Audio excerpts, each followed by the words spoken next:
how hard is it to make a multiplayer FPS game? That is the question I set out to answer a week ago. I decided to challenge myself by creating a multiplayer FPS game that can challenge the likes of Call of Duty and CSGO. They will stand no chance against me. This is the best. Obviously, I'm kidding. These games have teams behind them that contain enough people to like overthrow a government or something, man. But hey, I'll still try. So the game is gonna be a free-for-all where you just run around killing random people. And for the art style, I kind of wanted a cross between Crunker and Tabs. So basic colors and blocky models. So I modeled this blocky red guy and gave him bones. I made a copy of him and brutally slashed off every part of his body until only his arms are left. Great, now we have two models. The full guy and his ripped off arms. Now, why do we do this? It's called lying. We want to trick the player into thinking these arms are them. But in reality, there are two models. One for other players viewing you, and one for your viewing. Or in basic terms, player have arms, but arms not real. I also made the mistake of modeling this gun. And you'll see later, you'll see why. Now comes the choice every game developer has to make. What game engine am I gonna use? Unreal Engine. I've used this engine for the longest, and we don't talk about what's happening over in Unity. They're kind of digging their own grave with it. So Unreal Engine has templates to help kickstart your game, whether it's a third-person game or a first-person game. For this project, we're gonna be using the first-person template. Now, you would think a game engine responsible for the biggest games in history would have a great template, right? Wait, what the hell? Apparently it doesn't, but we still have some things we can work with, like the character controller.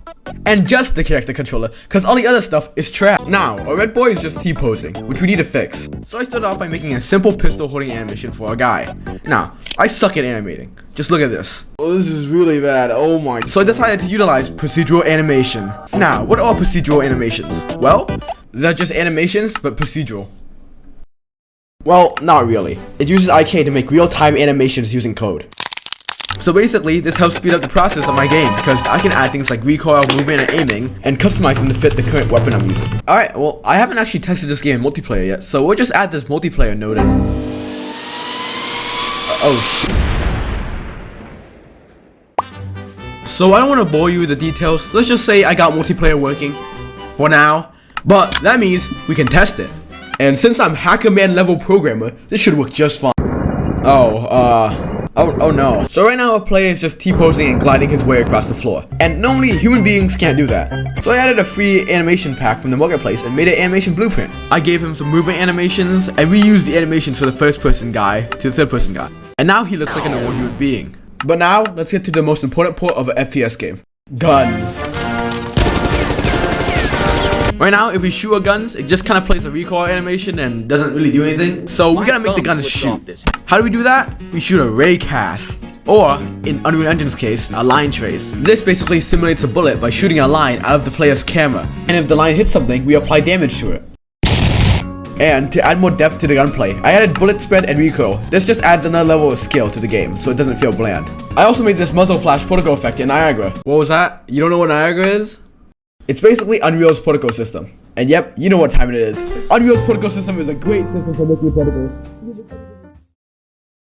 Right now, our core mechanics are almost done. We have shooting, we have damage, we have gunplay, but we're lacking one more crucial feature. The best, the most important, the greatest thing that has ever graced this game dev space. Ragdolls. Now, ragdolls are important because they can make a game way better than it is. But since my game is probably gonna be bad, I'm gonna need them.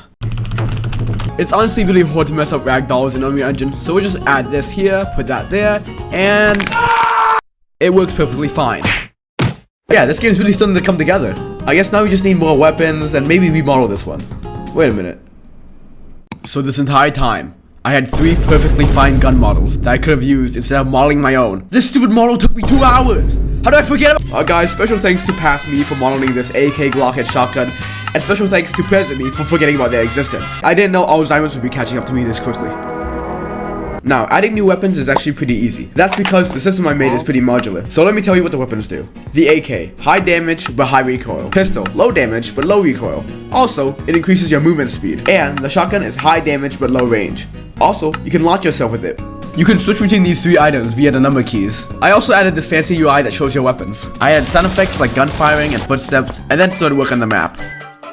So for the map, I wanted it to be easy to make, but also unique. What I wanted to make was a ruined ancient temple. I first made this grass texture and then slapped it onto this chunk floating in the sky. I then modeled a few broken walls and placed them all over the map to provide cover for players. I then modeled this weird structure. I'm not really sure what to call it. And then I slapped a bunch of trees and rocks around. And boom, our AAA quality map is finished.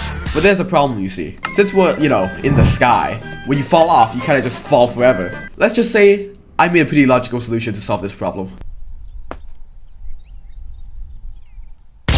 Finally, I implemented a respawn system so the game could go on forever. Now, the base game is actually finished, but we still need UIs. The good thing is, they were relatively easy to implement, so I won't be talking much about that. But something I will show you is the main menu screen. A normal person would look at this and say, this is a good main menu. But I am mentally insane. So, I added a constant battle with extremely brain-dead AI that will completely fill you with ears with gunshots. Now this is why I call it main menu. Great, this game is complete. I exported it and sent a very suspicious download link to my friend. And now, let the first ever playtest of Chaotic Conflicts commence. Get back here.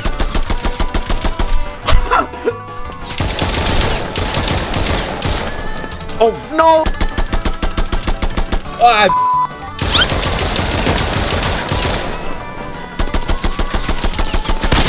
You want to like pay attention.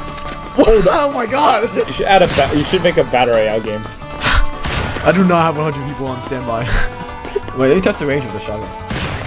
Kala ko pa ano pang